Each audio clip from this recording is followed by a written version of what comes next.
Hello, party people. This is part 2 of a 2-part discussion on the Capcom 5. If you missed part 1, go ahead and check the description of this podcast, and you can listen to part 1. But if you're already caught up, please continue with us now.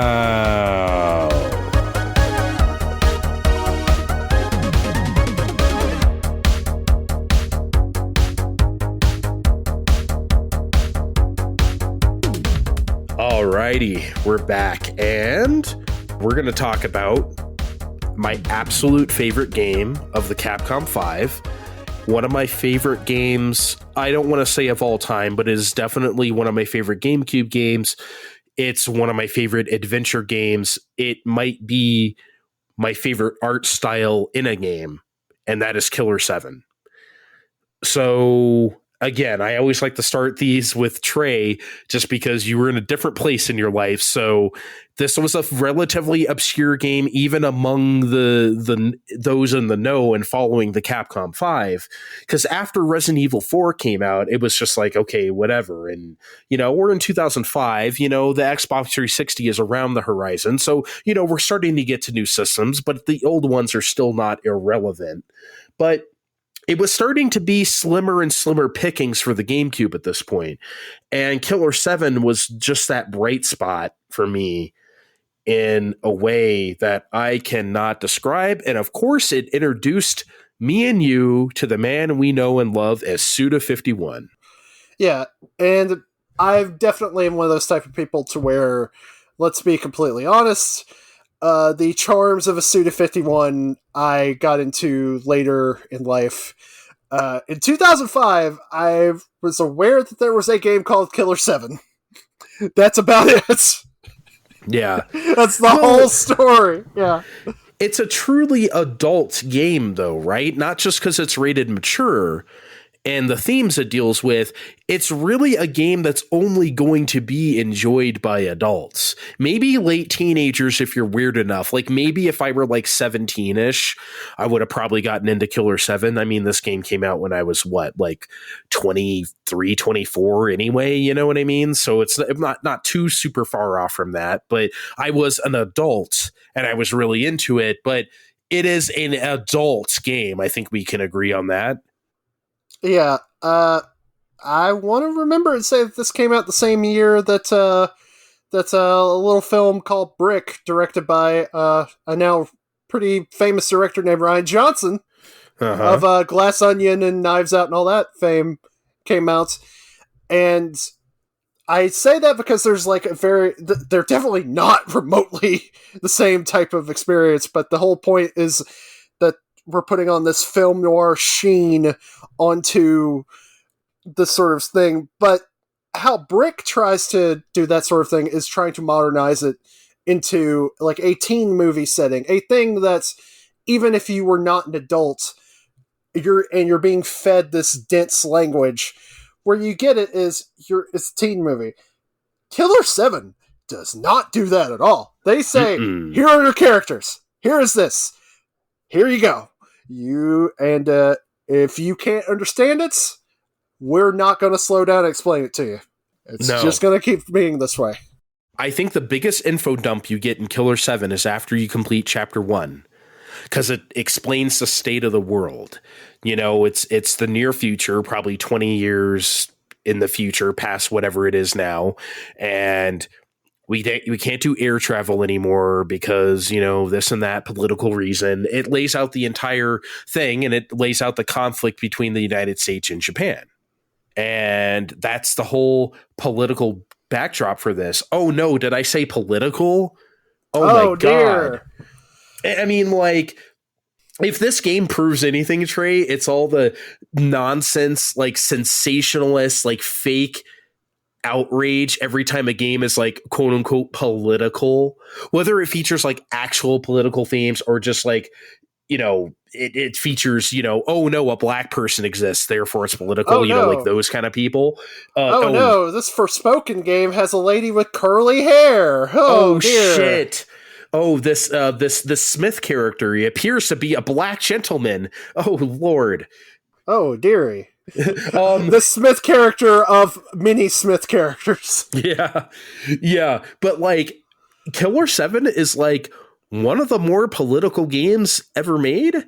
Like, surely, okay, like, I understand this game isn't popular enough to matter and never was, but you know what is, Trey? Metal Gear, something near and dear to your heart. Like, you know, the thing, of course, being Metal Gear goes over like stupid people's heads. So like, you famously, can't, yes. Yeah. So like, obviously, much like it goes over any, you know what I mean? Like, I didn't realize that Rage Against the Machine was political at all. or basically, or like you would say with like a Metal Gear thing, like, I didn't realize he meant this about nuclear disarmament. They're like, yeah, dude, nukes are bad. That's the point. Very blunt point. Right, and that's the whole thing about Killer 7. The United States wants to or not nuke Japan.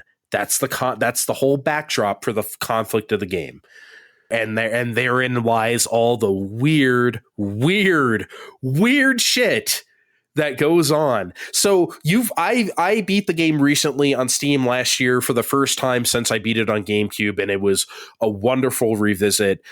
And you tell me, you start somewhere, whether it's like the art style, the weird gibberish that they talk in, anything. You take your pick here, because I mean, pretty much immediately, just that art style is, in fact, phenomenal. Just like it's so, I don't know how to phrase it. The lighting is this very basic but extremely striking lighting.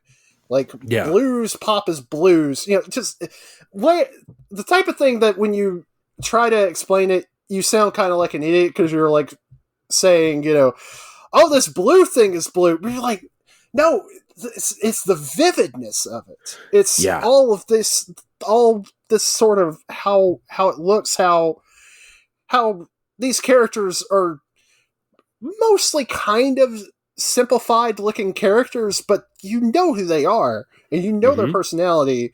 That it's actually kind of got the opposite of like the PNO3 problem. You know who these people are immediately, and they don't even have to talk.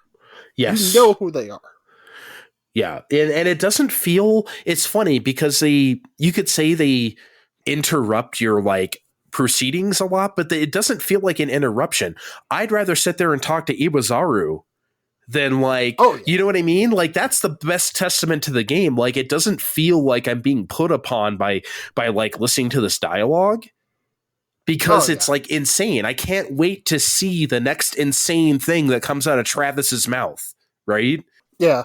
Which I know we got into a little bit of a funnier discussion to where, yes, Dre, I saw a character in a Suda game named Travis and thought that maybe there's a link to like a Travis touchdown, since we know where he goes with it. And Suda's the type of guy that, yes, he does have like recurring like motifs and everything, like everything he does, but he doesn't tend to repeat characters' names all that often.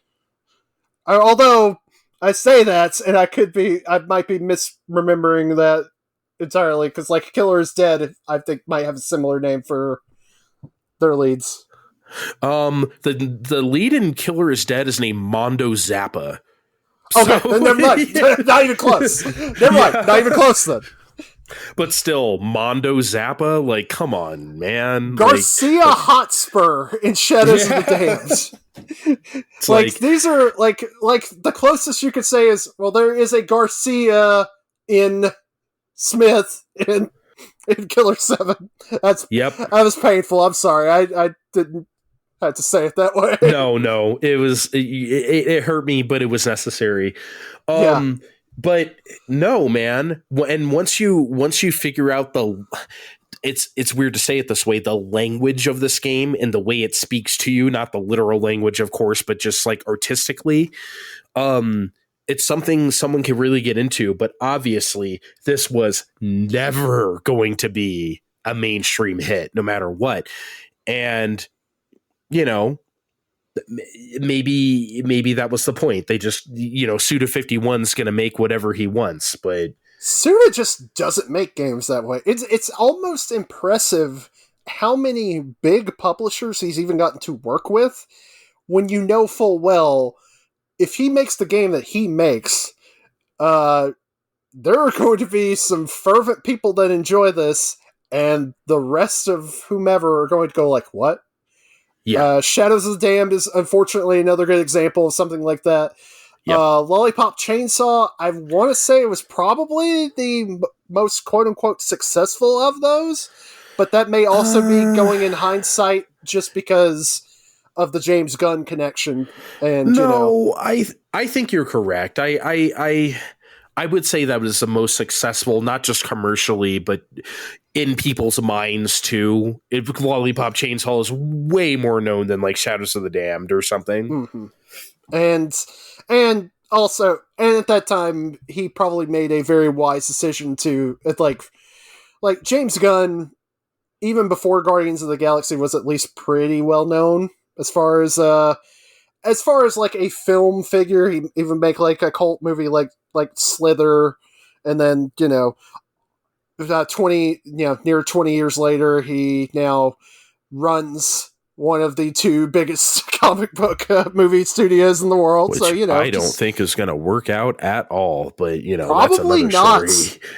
Probably not. God bless him, but God bless him for, I guess, trying. But anyway, yeah, no, I understand why he wants to try, but I don't think it's going to work. What do you think of Killer 7's just like?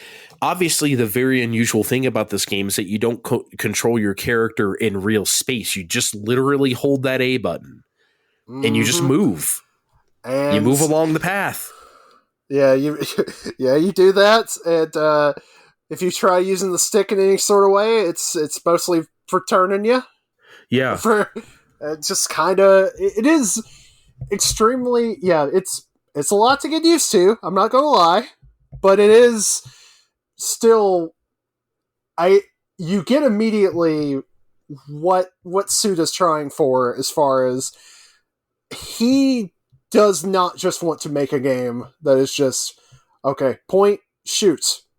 Point, go down, shoot. No, it's just not in the even if it would honestly not matter to the point and the means of the game, he's just going to do it differently anyway. Yeah, he just doesn't do stuff like that. Like, and then like, so you're listening out for the enemies, the heaven smiles, and you hear one of them giggle. I wish I could do a better impression. Yeah, that's it. I like the one at the end of the level when it shows you how many you kill. It's like, or something like that is really good. Yeah. Me and Vin have been making fun of that giggle for like forever. I remember we both played that when it came out, and yeah, we thought that was funny. We also really love Coyote Smith's whenever you hit the weak point, he always says, "You're fucked." Like in that, he like really hisses that, "You're fucked." I love that. Tremendous. Yeah, I love everything about this game. This is a game where, it's one of those games where people ask, like, how can you things that you could play to really get to know somebody's taste as like a gamer, if you will. I hate saying that phrase so nakedly, right. But Killer 7's one of mine. It is everything I want, and it is almost like how I describe Resident Evil as like the ultimate update of like the adventure genre. Like when the first one came out, with the use this item on that, and the pre-rendered backgrounds and the exploration. That's kind of how I feel about Killer 7. It's the very, very graphic version of like the choose your own adventure with a little gunplay mixed in. I just think the game's fantastic. Top to bottom. It's not perfect. I just think it's fantastic. This is also one of those games where no matter what you have to say for it, you could literally just not even like care about the actual controls or whatever, just any of that stuff. You still have to see it though. It's one of those games that it's the rare game that can get away with just being like, no, you have to see this. You have to see, like, however you want to experience it, you need to. It's as simple as that. Yeah. I absolutely agree. If you, like I said, there's a modern port on Steam that's 16 by 9 and 60 frames a second. The GameCube version ran 30, by the way. I don't think it was worse for it, but it is definitely cool to see this new version running so well on a PC. And like I said, it's a game from 2005. So even if you have a shitty laptop, I'm sure, like I did for many years, so you could run this game like a dream. I think we even like joked about how that Steam port is so nice but bare bones that they literally still have the memory card screen from the original version of the game. They do. They still literally. They literally have that. It literally has like the GameCube saving like slot A, slot B. It's like, what the hell is this? I can't. That's so bare bones. I love it. Which, in a way, I when I've been playing SMT3 Nocturne Remaster, it's been very nice that entire game feels exactly like what playing a 2003 PS2 game would have been. That there's not like that. It's just. Okay, we cleaned it up a little bit. Some of the music even is still kind of like dingy in a way that would have sounded like. I know a lot of people. I know that was like a little bit of like controversy for people that they were like, well, they didn't clean up the music or anything like that. But I almost felt like it was kind of a charm to it in a sense. Yeah.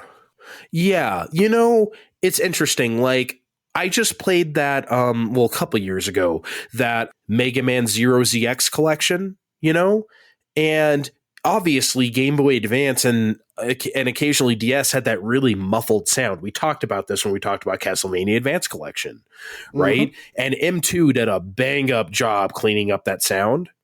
I don't know if they found source files or I don't know what they did, but they cleaned it up really good.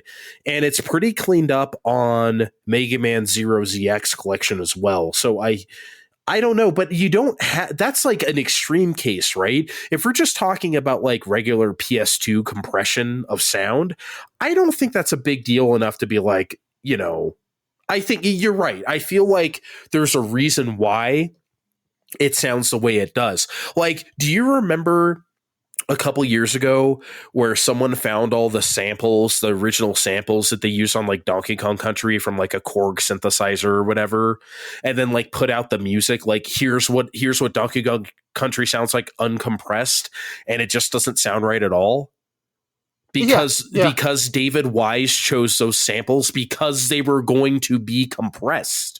That's the reason why he chose what it chose. If you just play it naked, it doesn't sound the way he intended. Though on the Super Nintendo is the intent. That's the real sound. And so is the PS2, you know, that what you were saying about Nocturne, you know, that's how I feel about it anyway. Yeah, it actually makes me kind of annoyed that Sony themselves stopped doing those PS2 ports on PS4. Other than the ones that we obviously get on PlayStation Plus or what have you, because I genuinely, if I'm wanting to play like, I don't know, King of Fighters 2002 or something, I kind of just want to play King of Fighters 2002. I don't really care if it's like, oh, we made it 4K up-res and all that. I'm like, yeah, but it's fine. It's nice to make stuff 1080p or something if you can, right? It's fun, like all the Jack games or something, right? But you don't have to. I'm of that mindset to where, especially now, I'm like, things are just that art style for a reason. If it looks ugly now, sure, but if it doesn't, I'm not gonna be like, oh, but what if we did it at this high fidelity? And that's not me saying that I don't enjoy that extra stuff, quality of life, all that good stuff. 60 frames a second, 120 frames per second, 240. I'm just gonna keep saying numbers. Yeah, see if you're just 360, gonna be like, 720, 360 frames. Yeah, but if you're just gonna say, oh yeah, this is just an HD remaster of this game from 2003. I'm like, okay, does it play like the game from 2003? Yes. Okay, great. You did the job. Yeah, but that's why bringing it back to Killer 7, this art style is so like it lends itself to that so well. You know what I mean? It doesn't look like a piece of crap. Oh yeah, I will gladly say that. Like that, it's funny. I almost want to say it could pass for like a modern game. But the weird thing is, I don't even think that that's necessarily true, because I don't think even games now. I mean, there's probably some indie efforts that try, but don't quite get there. I can't. There's not a game that looks like that. No, there's not even Suda games that look like that. No. And it's a once in a lifetime kind of thing. Maybe when we go back and play the Silver Case or the 25th Ward or something where that kind of art style came from Killer 7, we'll understand a little bit more. Maybe when we play the translated version of the one story he had in the Fire Pro Wrestling video game where where he created a by the way, you have heard about that, right? Yes, I've heard it. Yeah. Uh-huh. Oh, that he literally made a story for the game, and just out of there just went, hey, oh yeah, by the way, your guy kills himself. Anyways, have fun. Good story. Okay, bye. Yeah, bye. Yeah, it's like God, what insane man. I love him. Yeah, he's crazy. We could, I mean, it's obvious, I guess, but we could definitely say the success of No More Heroes can be directly traced back to Killer 7, right? Oh yes, because and that was a few years later, but Killer 7 had such notoriety, even though it wasn't a commercial hit, it was still a critical enough hit, and the people who played Killer 7 liked it enough to put it in that status. So by the time No More Heroes came around, it was like, yeah, okay, that Suda 51 guy. Plus, and we'll be fairly honest about this, I just feel like an audience of Wii owners, maybe I'm overestimating that whole install base thing, because I mean, this game came out on PS2, and it's not like it sold like gangbusters on PS2 either. No. But I do think that something like a No More Heroes, with the type of install base that like a Wii would have, I don't know what it was that would intrigue them immediately, but you just say, oh, you got a motion controller, it's a weird story, okay, have fun. Yeah.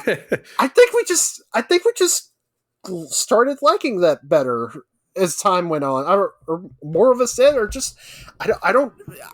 You're completely right that there's something here that leads to there, even if I can't formulate all the way what it is that would make No More Heroes get 3 sequels and Killer 7 get maybe a tossed-off Steam port that we're lucky even exists in the first place. Yep, but like we said, Capcom's IP, so he can't do anything. He said on a couple different occasions, yeah, I do have an idea for a Killer 7 sequel, but it ain't up to me, dog, so, you know. Gotta get old Capsule Computers to get on this, man. That's the thing. Job. I wonder how, like, tight-gripped Capcom is about Killer 7 or any other misbegotten IP that they just have laying around that they don't use. Like, if someone wanted to make a new Lost Planet, would Capcom just be like, well, no, that is sacred, you know? Like, is it? It's kind of they're in a... Yeah, it's not even like a Konami situation where Konami, even though they aren't wanting to bother to make any other games, if you go up to them and say, hey, we're Inti Creates and we want to make X project or whatever, that they're just like, okay, can you do it for like no money? And they're like, oh yeah, sure. Oh yeah, sure. Yeah, we can do it for no money. And they're like, okay, yeah, we'll put it out. Whatever. Yeah, that's the thing. Killer 7 is not a cheap game. There's a lot of CG sequences and fully animated anime sequences in this game, and which were not cheap to make, probably. So, because they're pretty high quality. That's probably the only thing that is not good about the Steam port, is that the video is still like GameCube quality. But what are you gonna do? Unless you try to like AI upscale animation, and you know how that doesn't really work out sometimes. So, I mean, even the best of that stuff still kind of, yeah. But yeah, just what a beautiful snowflake of a game. I'm I'm taking that back, man. We're taking back Snowflake, man. I'm sick of those fucking assholes. Snowflakes are very pretty. Yeah. They are very nice. They look cool. You've had a lot of them, and you've dealt with a lot of them recently. I hear. Yeah. And they look nice. And you don't get that kind of weather. You don't get that kind of weather down there, huh? Like not even a little bit. The 2 or 3 times that we've had like snow in the past like 3 or 4 years, it was a nightmare and a mess. And that's like for an inch or an inch and a half. At least one instance was basically like me having to like slowly sit in my car and slowly drive 1 mile down the road to my house for like 4 hours. So that was what an experience. Time to be alive there, but yeah, that is an experience. Jeez. Okay, so to cap off this Killer 7, it sold roughly 150,000 copies worldwide across all platforms. That's according to VG Charts with a Z. So take that with a big old grain of salt, because we know how that site is. But that was the only information I could find. That's it. By the way, this game came out on July 7th, 2005. So it came out on 7/7. Haha. So good job. Did a thing. I mean, the sad thing is that probably got them a few more sales just in general, just so they could do like a dumb, like a little marketing gimmick, be like, Yeah. I mean, we remember 99.99 to this day. We do. The day Square put out Final Fantasy VIII, of course. That's the day everyone remembers. the main thing. I'm pretty sure the MTV VMAs were that same day. They were. Oh, that's right, because they had the. This just me just going off into no man's land. But I believe they have the Revolution 9 sample over the ad. Yeah, because they go number 9, 99. It was kind of neat for something that probably did not have any other Beatles related content in it. No, I've got to take a wild guess. I didn't think about that at all. That's interesting. No, I do remember that VMAs because they were going all in on the 9s, and I got that, and I got my Dreamcast that day, and that was still what I really cared about the VMAs. Oh, was that the VMA with Lil' Kim and Diana Ross? That's all I gotta say. I think that was because. Man.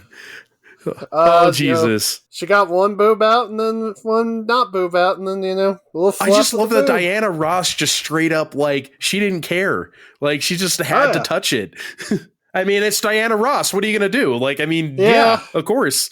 Yeah, that would be. It definitely would correctly be frowned upon in all aspects today, but like at the same time, again, it's not like this is like some random guy from E trying to. Punch, try to tap Scarlett Johansson's boob while she's wearing like the red dress or whatever.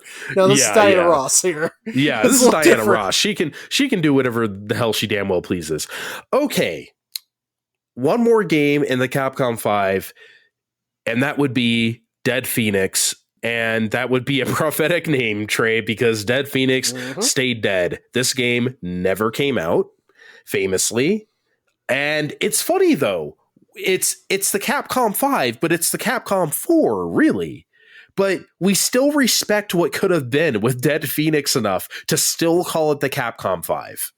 Like, I love that. Yeah, like, think about it like this. They didn't put any of the Mega Man Battle, the ones that were on the GameCube. They didn't force that one into it. They didn't say, yeah, it's that one. That was the 5th one. Yeah. That was the real 5th one. No, they sure... well, also, let's be real, there might be some ulterior reason for it, which is that Capcom never said what happened to it. No, they sure didn't. So here's the frustrating part about Dead Phoenix. We don't really know a whole fuck of a lot about it. Out because they've been so tight-lipped about it, they never formally announced it as canceled. And so we do know a few things. Chiefly, Hiroki Kato was to be the director. He directed Code Veronica, my favorite Resident Evil game. So that was exciting on the surface because, like, okay, I think we started to doubt its existence when it didn't show up at E3 2003, but the other 4 of the Capcom 5 did. I think Killer 7 only showed up on video, but it was still there. Obviously, that was the farthest off game since it came out in 2005, but, you know, it at least showed up. Dead Phoenix didn't even show up, and that's when things started to get weird. Yeah, and the weirdest thing about all of this is from let's be real, there's one video that's 2 minutes long. Yep. And that is all we know about it. From that little bit of anything, seemed like it was probably more of a, like, I won't say mainstream idea, but, like, you know, you're riding a dragon. It's not like, I mean, there have been weirder games that ended up coming out. We joke about old Dragoon and themselves. They got boy, 2 or 3 of those out of that one, and that's not even a traditional, you know, Panzer Dragoonian type thing like this would be. Oh my god. It was a friend of mine who is still my friend today. We always talk about the fact that, well, at the time he worked at Game Crazy, and like, I remember I was going to buy a used Drakengard because I had heard of it, and the very first conversation we had is him telling me how much incest there was in Drakengard. And that's about all. I never forgot that conversation. And oh boy, yeah, there was. But yeah, speaking of Drakengard and like other games of the type of its time, there was a game that came out, I want to say, sometime in 2004, and it was called Chaos Legion. It was published by Capcom, but it was made by Spike Chunsoft, if you remember them. And that was weird, right? Because that was the era where like everybody was merging together. There was Bandai Namco and Square Enix, and Spike and Chunsoft merged together too. It's weird. Anyway, and this game was like sort of like weird Dynasty Warriors, if you will. It was a very strange, not like a super good game, but like pretty interesting. I remember having fun with, like, I don't know, the $15 I spent on it. But I always thought, like, boy, is this what became a Dead Phoenix? Now, obviously, it was too early to have that turnaround, obviously, so that didn't make any sense in retrospect. But I remember thinking that when I was playing Chaos Legion. If anyone out there remembers that game, let me know, because and if you've seen the 2 minutes of footage that exists of Dead Phoenix. Yeah, I can tell you, I genuinely don't remember anything about this, and that's probably for valid reasons. I mean, if a game literally was only shown like one time, yeah, you're probably not gonna. Yeah, not gonna happen. I mean, I think more people, if we want to have a similar conversation, a lot of people would feel this way about the 2013 PlayStation conference with another Capcom game that never came out, Deep Down. Oh, I almost 10 years afterwards, huh? Because Deep Down, that show was shown in 2013. Mm-hmm. Wow, interesting. I was big into that Deep Down showing. That made me feel something deep down. Yeah. But speaking of Capcom canceled stuff, Deep Down and Dead Phoenix will still live in my heart. Maybe we should have had the prediction where we said that we just start saying, oh yeah, that Resident Evil 4 remake. My prediction is that they suddenly cancel it. they have it 2023. That's their big cancellation or disappearing act. Yeah, cancel it 6 weeks before it's supposed to come out. Yeah, cancel. No, it said some bad tweets, Andre. Yeah, that's why they had to let it go. So the following is an excerpt from IGN's interview with, again, Atsushi Inaba at the Tokyo Game Show in 2003, because Dead Phoenix didn't show up there either. So, quote from IGN: "What's the status of Dead Phoenix? Inaba-san stalls. Project Dead Phoenix? covers mouth, and begins to mutter. Actually, the project I was talking about is not Dead Phoenix, and when you ask me what happened with Dead Phoenix, my mouth closed shut and I couldn't speak anymore. Covers mouth and laughs. What? What does that mean? What the hell? Trey, what the fuck does that mean? I don't know. Do they have like a... Is this genuinely like, do they just have like random NDAs over there at Capcom where they just say, if the game's not coming out, we can't say anything? You're like, well, why would that make any sense? I don't know. It's a good quote though. I couldn't speak anymore. Yeah, all of a sudden, I don't know what happened to me. Jeez. Oh man. Crazy. So Inaba's been a good company shill since the beginning, huh? Jeez. Oh yeah. Anyway, that's all we really know about Dead Phoenix. I guess in retrospect, I do think it's kind of weird of them to not only like not be upfront about this, but to be so weird about a game they announced in a very public game announcement, one of the like more famous game announcement like sets of all time. Mm-hmm. You know, like what could you say is more like remembered than that? I don't know if you remember this. You may have been too young, but do you remember when Square announced Final Fantasy 9, 10, and 11 like all at the same time? Do you remember that? I don't think I did at that specific time, but that was crazy. Like that was insane. Like that was such an announcement. It was like, holy shit. And the 11's going to be online. Holy fuck. You know, like it was a crazy time. But that's Final Fantasy, right? At the height of popularity. This is like, you know, just some fuck off, you know, game that's going to be canceled. But, you know, I don't know. Nobody's just going to forget that happened. You know, I think that was so weird about them being so tight-lipped. Just say, okay, sorry guys, the Capcom 5 is now the Capcom 4. You know, for them to just be like, well, I don't know.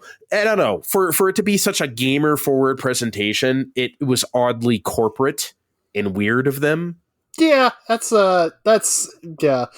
just a strange saga in general. And do we know what happened with old Hiroki Kato after this? I don't know. I know he worked on other stuff at Capcom. Like he's a good old Capcom lifer, so I'm sure he just did other projects or whatever. But I don't think he directed anything outside of Code Veronica. Okay. I don't think he got another chance.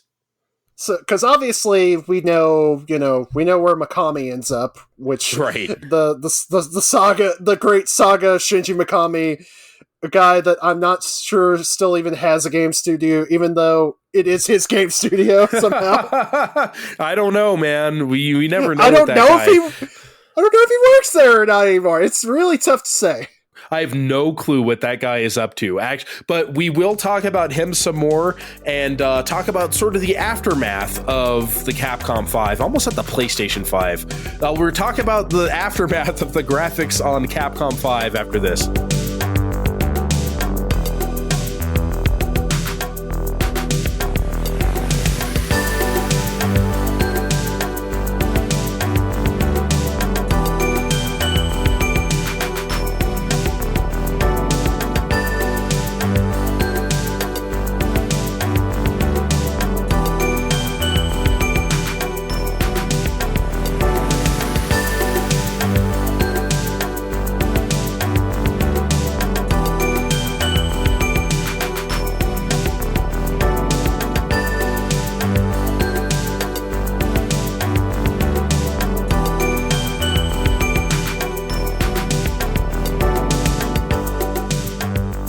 We're back, and we're just going to do a little wrap-up here of not just the Capcom 5, but just personally, Trey, I wanted to talk about this generation, PS2, Cube, Xbox, in general, a little bit, because I feel like this is something we get wrong.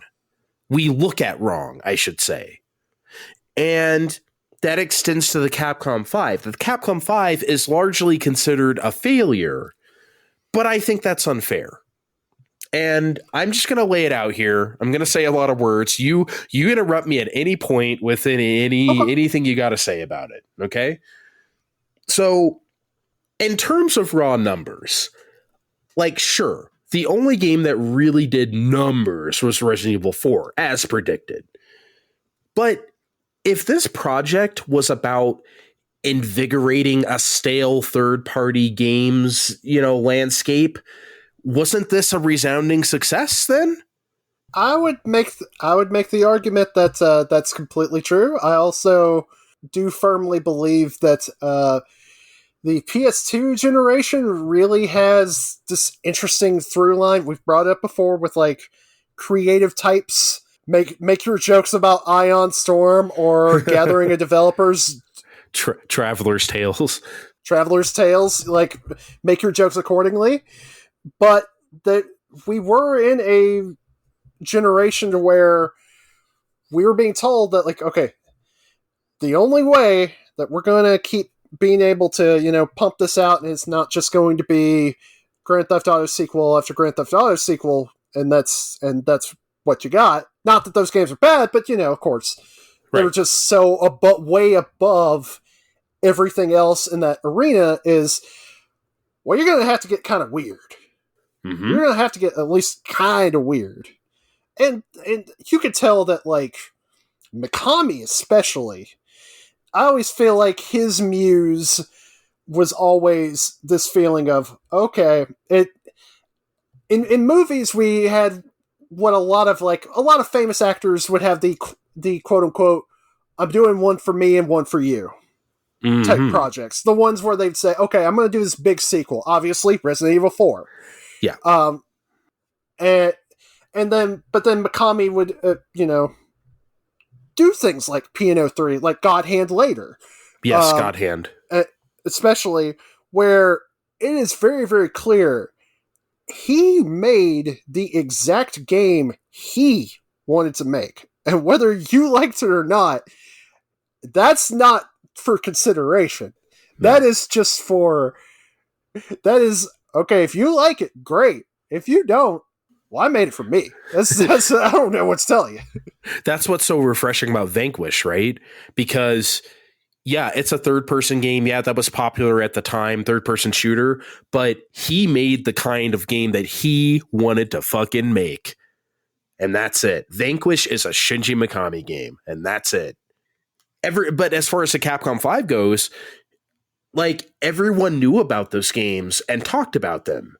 Like, they were wildly covered and praised for being innovative, even if everyone didn't like the results, like product number 3. At the very least, I would say, well, it's really different. They tried a thing, even if everyone didn't like the results. But wasn't that the whole point? Yeah. Yeah. I mean, even the ones that, you actually take Piano 3 out of the equation, all the rest of those projects, whether Killer 7's reflection, I think that mostly got its flowers much later in life, but RE4 and Beautiful Joe especially got heaps of critical praise. Got an absurd amount of critical praise to where whether we even feel that it's good, it almost is irrelevant to that discussion because the quote unquote they felt it was good. Yes, and that's really what mattered to them, because think back again to the initial statement on that Capcom 5 website. I'll read it again. We believe that the regression of excitement is solely the fault and responsibility of we creators. By the same token, we believe it is also our mission and responsibility to create something that is worth seeing for the user. You can't say that and then call the Capcom 5 the sales failure. If you wanted sales, then just make more sequels. And they did in Resident Evil 4, right? Mm-hmm. But, you wanted art and you got it. So, in my opinion, mission accomplished. They set out to do exactly what they said they were going to do. And if you want to take it from the most simple bones of it, think about just how many creators end up going through this particular system of these games You've already brought up other Mikami games, of course. I mean, we literally have a Shinji Mikami game in the past 12 months of this year already. You got Suda. You have Kamiya for his extremely weird saga of his career. You have all of these creators that, even if, in the case of all of them, they're no longer at Capcom, they still manage to spread whatever it is that they do to the wind and are still creatives somehow in this industry that isn't even necessarily known for people staying with it that long. It's really impressive when you put it that way, right? Because, like you said, everything's scattered to the winds. They laid their seeds, and we've seen the fruits of their labor over the years past this Capcom 5. And so that, to me, that was the point, which is like, it really drives me crazy when people just say, oh, that Capcom 5, that was a big old bust, because it's like, what do you consider a bust? You know, like, did you really think in your heart of hearts, Beautiful fucking Joe would sell millions and millions of copies and take over the world? Because I don't think you thought that. Like, I don't think anyone thought the weird space lady tapping her ass and her feet to the beat while shooting laser hands was really going to take over the world. You didn't think that. You, the proverbial you out there.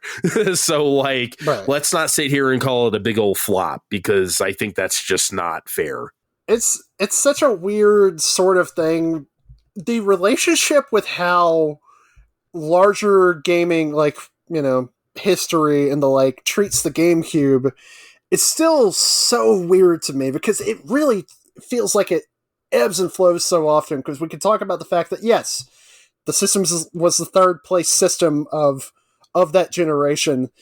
There was way more homes having PlayStation 2s, and even the Xbox, maybe, even if it wasn't the seller that it would be, Xbox still somehow has like a bigger cultural footprint for what modern video games are.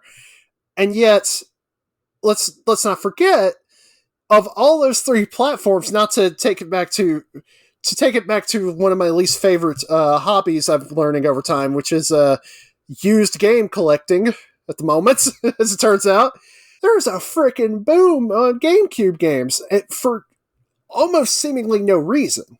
Yeah. But it's just kind of, I don't know what it is about it. I mean, there's obvious things about it. I mean, you have a game with that many good, a game system with that many good Nintendo games. Yeah, I get that part. But the larger platform of it is still so strange to me. Well, let me lay that out, because that's the thing about this generation that I think people get wrong. And I think we look at this generation wrong. It's the PlayStation 2's generation. Everybody else is playing for scraps. Everybody. The GameCube and the Xbox picked up what was left off the floor after the PlayStation 2 was done eating. That's just a fact of the matter. The PlayStation 2 blew everyone out of the water sales-wise so crazily that it's insane. And you're right. Xbox, a system that sold less than the GameCube, was considered this bold breakthrough, this triumph in America anyway, this up-and-comer, right? But the GameCube is considered a flop. It sold more than the Xbox. It's considered, but its stature is considered way less. And it's weird. I don't understand why we do that. I guess I do understand a little bit, but like I said, it's the PlayStation 2 era, and everything else was an also ran. That's just the generation. And that's the way I feel like we don't actually look at it, Trey. Yeah. Well, when you really think about it, didn't every platform get the game of that generation? BMX Triple X? Yes. And GameCube has titties. Oh, yes, famously. Yes. Yes. But what I actually really mean to say is that it's so weird when the dang GameCube, like, that the GameCube, again, as I said, just has this weird yo-yo effect. Yeah. Where I look back on my time playing my GameCube fondly, and yet I also it's I will say I have far less resentment about the about how the end of the GameCube went than I did for like the end of the N64. The end of the N64 was so dire. It Yeah, was so depressing. it was Whereas the end of terrible. the GameCube, it kind of sucked, but there was still some cool stuff coming out. You still Yeah, had Chibi Robo. You still had you're Odama. getting a Zelda. You're getting a Zelda Yeah. literally at the end of that generation. You I know? mean, I did play that on Wii, but yes, I mean, you did have that. And, you know, yeah, you at least had a few things. Yeah, the end of the N64 was just straight up depressing. The end of Wii was actually, like, real shitty, too. Like, Nintendo doesn't know how to, like, peter out stuff, which makes me wonder, like, if they wait too long on Switch here, are we going to have, like, a depressing Oh year and a boy. half of, like... Yeah. Although one of the rare positive signs I would say about that whole thing is that in comparison to the end of Wii U, especially Wii and even GameCube, is that at least right now they seem like they're going to probably put out a few more good games. Yeah. Still got some stuff in the pipeline. They do. They definitely do. But anyway, to tie together my point, I think the GameCube was a failure narrative ties into the Capcom 5 was a failure narrative. I think they become one on the spiritual sexual level to put out this narrative that I just think is false. Yeah, I would think that. But yeah. But it's like we said, though, while the games themselves didn't turn like immediate dividends, at least most of them didn't, the pure clout of like the move in general, just announcing those games and like the aftermath showed how important this moment in time really was. I mean, Capcom never even called it the Capcom 5. We call it the Capcom 5. Like, that wasn't a name they came up with. We decided to call it that, and we still call it that. You know, that's how important that was 20 years ago. Yeah. And that generation's crazy in general because as we've brought up, bring it back to like the beginning, we're still in a world where one of the biggest hardware manufacturers and a closed off party in this whole matter was Sega, and then suddenly once they go third party, those floodgates open. Oh, yeah. Well, see, let me lay that out there, too. I kind of have a theory about that. Because if you remember, they were putting the weird original shit on Xbox. Gun Valkyrie, Panzer Dragoon Orta, Jet Set Radio Future, right? All that stuff was like Xbox exclusive. Even Crazy Taxi 3, right? None of those really lit the world on fire. Those weren't like huge sellers. I guess Crazy Taxi 3 did fine. Fun fact, I definitely, my first experience ever playing Jet Set Radio Future and Sega GT 2002 was a $2 GameStop used disc of it, because of course it was. Me too. Because I didn't have an original Xbox like that. But like, think about if they had billed those games, Sega GT 2002 as well. Think about if they had billed that as like a Sega 5 or something for GameCube. Oh baby, we'd never hear the end of what a failure that is, right? But the fact that it was on Xbox, like all those games were on Xbox and nobody had any expectations, just like, okay, whatever, Sega's just doing their weird shit over there. Like, you know, the perception of it is totally different. It's such a strange saga. But how about we bring up, like we kind of mentioned before, the ashes to the wind, if you will, of what all this is, which is all like, I mean, we've already kind of went through Suda stuff, you know, just these crazy creative games. It can't be understated, though, that Killer 7 really launched him, even though it wasn't a retail hit. It definitely became a cult classic, like almost immediately. Everyone who played Killer 7 loved it. And we were still definitely in one of those type of generations where these weird Japanese games, if they came out over here, it almost always was like with this weird gimmicky attachment, as if to say, you remember that game Stretch Panic? Yes, the treasure game. Yep. That one entirely the marketing on that was just basically like, look at how weird and how booby this whole thing is. Huh. I can't believe that was rated like E, or I don't think it was rated teen. Yeah, they did a lot there.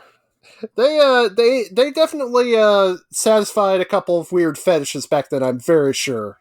Yeah, before like DeviantArt showed us like how fucking weird people are, like that game like had some, I'm sure there's words for it that are now like common nomenclature, but at the time it's like, oh baby, is this like some sort of fetish? Yeah, it would be fun to look back on Stretch Panic. I had that at the time just because I was a treasure freak, and I was like, this game is all right, but like, wow, this is just, even by their standards, this is fucking weird. Yeah. Or little Mr. Mosquito. Oh, geez. Yeah, that was a weird one. I never did play that game, but I know everyone who did was, I mean, it's exactly what it sounds like. Yeah, that's a strange one. But you're right. Those weird, quirky Japanese games, right, that would come here. And it's like, oh, look at this weird game, right? Stretch Panic, Mr. Mosquito, whatever you want to name. Katamari Damacy, I guess, even though that kind of went mainstream. I mean, we're literally a generation removed from when we see like these random like highly successful games from Japan getting ported to America, and you get like embarrassing crap like, I think we joke about this very often, but the Bust a Move to PlayStation box art, where yeah, it's just the weird guy with the having to keep his eyeballs open because it's so addictive, man. Yeah, he's putting like Tom and Jerry putting like toothpicks in his eyes to like hold them open. It's like weird. Yes. Yeah, but like you're right. That's though. how we marketed weird stuff like that to people, and I was just like that. And just the mere fact that it took this long, like it's still. I'm glad that it seems like the PS2 era may have at least finally shifted that away to, no, people just like weird stuff, and you should just let them get that. And maybe you'll have a market there. Yeah, pseudo stuff especially. They did figure that out eventually, but it took a while. But yeah, Killer 7 though is interesting because it seems like if that were a previous generation game, like if that were a PS1 game, we would have never gotten that here. Never. Even just maybe based on content, we wouldn't have got that here. Oh yeah. And I mean, yeah, I was gonna say we barely even could get like Clock Tower out here. Yes. And that is far more probably prominent at that time anyway, type of thing. Yeah. We didn't even get Police Knots out here. No, we didn't get that. I think Killer 7 really just opened up that avenue of like, people want these weird, super adult, like, I guess dark, but like also just strange, more than like the fact that it's like a dark game. It's just really fucked up, like in not just the dark way, but the strange way. It's fucked up in every way you could like apply that, which is great. So I think that's really the legacy of that game. As we well know, Resident Evil 4 obviously would become one of the most acclaimed and influential games of all time. But like, you know, and I didn't think about it this way originally, but in retrospect, do you think like it undermined the entire concept of the Capcom 5 by being a sequel? Although it was a very different kind of sequel. It wasn't like any other Resident Evil game that came before it. But, you know, if you're talking about 5 games that are innovative and new and whatever, one of them is Resident Evil 4. Yeah, it would kind of be about like, unfortunately, I don't think we have a good modern comparison for this, but it would be like if, you know what, I'll just use like an A24 as a comparison, like something where it's like, they talk about like, oh, it's Beau is Afraid, and here is Uncut Gems 2. I don't know why there's an Uncut Gems 2, but it's just there. And you go like, but it's just there, to where it's like, sure, it fits somewhat with the ethos of it, because like, you've seen the previous stuff. You're aware of the style that these people are providing. Yeah. But it is kind of one of those things where it seems like something like RE4 literally could have been announced in any sort of other way, and it just it wouldn't have mattered. It was almost too big for what the concept of everything was. Maybe though, see, it's weird. You could go either way on it, right? Because you could say that, okay, if Resident Evil 4 isn't there and it's like another original game, maybe less attention is brought to these 5 weird games, or maybe Resident Evil 4 raised its stature, right? You needed Resident Evil 4 for everyone to pay attention. Yeah, that could easily be true. Yeah. Just because, like, at some point you do have to kind of be like, hey, even with their goofy, art for art's sake, almost sort of message, you still kind of feel like you gotta have like a game where people will immediately go, oh, that one. Yeah. And, I never, again, as I said, though, we were talking about Resident Evil 4, I never thought it would get here. I knew that people who didn't like Resident Evil 4 liked it. I never thought it would become this like touchstone of like, here's a game to aspire to. I just never thought that would be the case, despite my personal feelings on it. Yeah, it's such a strange thing how time works on these things. Yeah, it sure is. Though I think the most well-known thing about all of this Capcom 5 business is that Clover Studios, people who make Beautiful Joe, even though they were known as Team Beautiful at the time, Clover Studios would eventually, they would make Okami. It would make was that it really? Oh, I guess Beautiful Joe 2. That's another thing. Like, Beautiful Joe got a sequel, man, and like a DS sequel that's like different from that. Like, that was probably the most successful like thing that they launched from that whole thing. Like, people like, again, as much as people like to call it a failure, we got a Beautiful Joe 2 and a Beautiful Joe DS, right? I mean, yeah, they got that Red Hot Rumble game too. Oh yeah, see, like, it became a thing. And I'm sure all those did fine. Oh, yeah. I didn't play any of the sequels just because I had had enough of the first game, but, Yeah. I find it more interesting that, like, Okami is the one that they love to bring back out. Yeah, that's the one they whore around. And, have you ever played Okami? I think I've tried. I'm not, which is not to say that, like, I liked or disliked it or anything like that. I've understood what the appeal of it is, and it is beautiful. It is absolutely amazing looking, but I'm also wondering if after a while I would just be like, okay, is that it? That it's just really beautiful and pretty? Yeah. Here's the thing about Okami for me, and we'll see if anyone out there agrees with me. Probably not.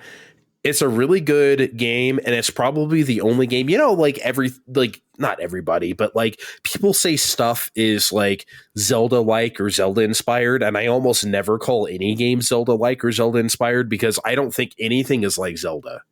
I think Zelda is so wholly unique to itself that I really don't feel like much of anything out there is ever like it, but Okami is an exception. It might be the only game that feels like a 3D Zelda. The problem is with Okami for me is that like you play it for a while, you do a bunch of things, it feels like it's done, and then it keeps going. And then it feels like it's done again, and then it keeps going some more. It is just too long. I would have really enjoyed that game a lot more if it were like 20 hours and not like 35. So that's really my complaint with it. And also you have to feel very, very good that I avoided saying Zelda-like, like Nier, and then you were really going, shut it down, cut off the pod, we're done. Oh my god, if I get you on Nier, I'm surprised I didn't halfway trigger a Nier conversation. We're talking about Drakengard. Like, I mean, geez, I'm sure you showed a lot of restraint. Yeah, fair. Platinum games related entry, Nier Automata. Yeah, bringing it on. No, we're not going to talk about that. Yes, bringing it back to what we were talking about, Clover Studios would go on to form Platinum Games. And like their first 3 games they announced were kind of called the Platinum 3 as sort of like a nod to the Capcom 5. And those games were Mad World, Infinite Space, and Bayonetta. I never did play Infinite Space just because like that kind of game just doesn't really appeal to me. But I know people who played it enjoyed it. Is that the one that's only on DS? Yeah, it's only on DS. Okay. But Mad World is a game that really needs to get ported around. Come on already. That's stuck on Wii. I haven't played Mad World, but I have definitely seen Mad World. Jeez, that is crazy. You know, when we were talking about Killer 7 and we were talking about the times and like the art style or whatever, and like you could say it was time for that kind of look, maybe because of Sin City.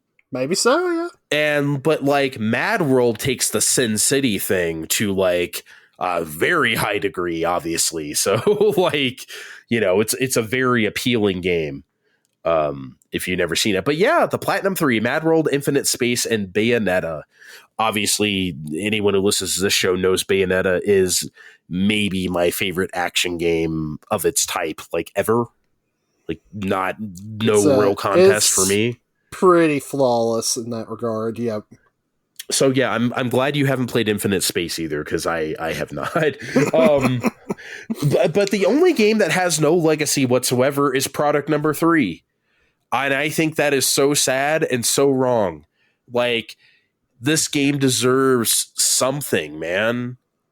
Like, even if they got a port with like more modern controls, I don't think it would take anything away. Cause like typically I'm the guy who's like, I don't think you should try to quote unquote fix controls because it was made the way it was made at the time it was made. And there's a reason for it. And I feel like the game should stick to that. So maybe there could be a choice for like modern or classic controls or something if it ever does get ported. But I think a game like that would look so fucking beautiful, Trey, in 4K. Come on. It would clean up real well. It would clean up extremely well. That I believe completely too. But like in comparison to say a Splinter Cell, if we're talking about games of that period, Splinter Cell looks dog ugly in HD. I don't know what to tell you, but it's funny. Would not, because that Splinter Cell looked so good at the time though. Especially like the animation quality and stuff, and like the detail, and now it's just like, oh boy, yeah. That chasing that realistic dragon sometimes that's the ups and the downs there. I remember a very distinct memory of watching my friend play this on Xbox, and the classic move when he does the splits and goes up on like, you know, like above like the wall or something, if something go under him or something like that, avoiding something. I remember that running really shoddily. Do those games have like terrible frame rates or something? Because I kind of remember it running like ass. I think they do.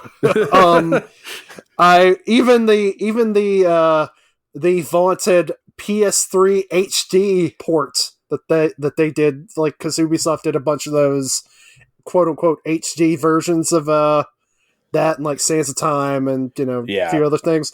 Even that did not feel particularly smooth in my time playing it. Yeah, there is just, oh man, what a time. What a generation, huh?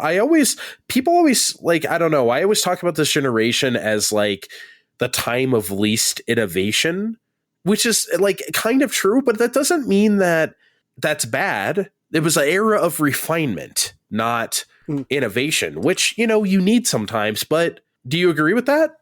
Well, you had a lot of games in general that, were very, like, that was during a very common yearly sequel era before we were in that headspace that yearly sequels are bad because you can't really do anything with them. Like it was that you kind of almost could just get away with saying, okay, this is the second game. And you're like, okay, well, what's different about it? We cleaned up a couple things and that's about it. And you're like, oh, cool. Okay, great. Yeah. That's what's kind of refreshing about Splatoon, huh?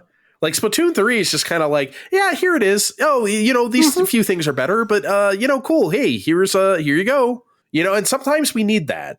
Yeah. With that type of game, especially, yeah. Honestly, I'm very surprised that like Mario, it feels like, got away from that somewhat.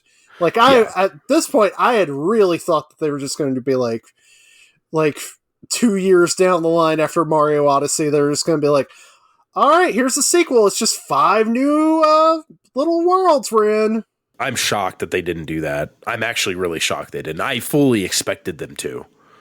Hopefully that's a good thing and not like something sad that will make us all sad.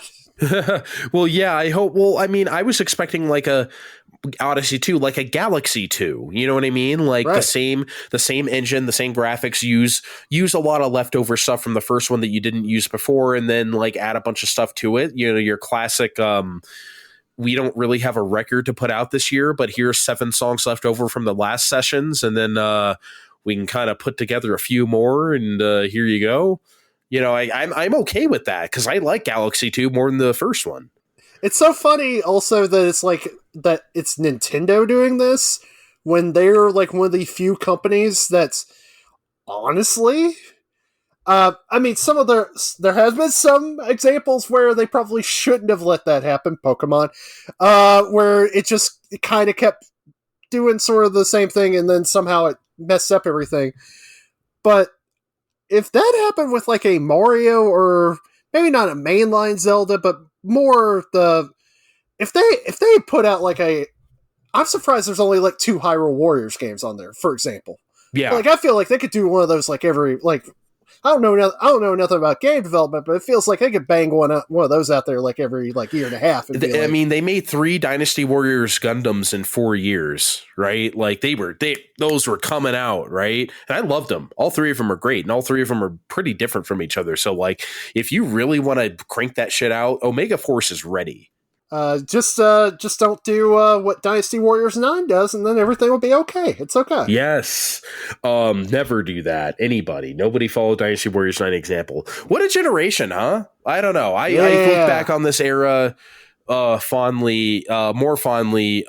Before we get out of here, there was a meme going around recently, I'm sure you saw it, where it was like one of those things where it has like, you know, choose your favorite game from each row, and it was like Xbox games from 2008, and I just looked at the image, I was like, oh no. Like, what a depressing era, you know. So that I certainly think this era we've been talking about, the early 2000s, are better than the late. I'd agree. Okay, well, I hope everyone out there enjoyed this chat on the Capcom 5. Trey, where can we find you on Twitter? If Twitter is still around during this, is that still a good joke? Is that still a good joke that Twitter's dead or whatever? It made me so fucking mad. Everyone was literally saying goodbye on Twitter like it was going to implode. Like, that made me so angry. It pissed me off so much. It's like, what the hell is everyone doing? I've had many great parasocial relationships I've gotten from the Twitter platform, and I'm okay with those, and I would like to see those continue. But after a certain amount of time, I'm just like, look, is it gonna die or is it not? And it doesn't seem like it's going to, so we're just gonna be here, aren't we? We're here, baby. But anyways, so I am at Internet Trey, because at some point I started realizing that if I put like my entire full name out there, maybe not so good on social media, pal. Hey, you know what? Internet Trey is your real name now. It is. Just like Internet Spam Trey. Yep, Internet Spam Trey. Yep, that's it. Thanks for joining me. This was great. I love talking about ruminating through the eras with you. Yep. Next time we're definitely doing that big ol' Metal Gear and Nier and whatever retrospective of. I hope you're ready, pal. It's gonna be so many games. I will never be ready for those. I am not playing all those. I gotta tell you right now, we will never do that. Not on Fine Time anyway. But yeah, Fine Time Podcast on Twitter. You guys know where to find us. Drop us a line. Tell us what you like and don't like and anything in between. See you next time, guys. Bye.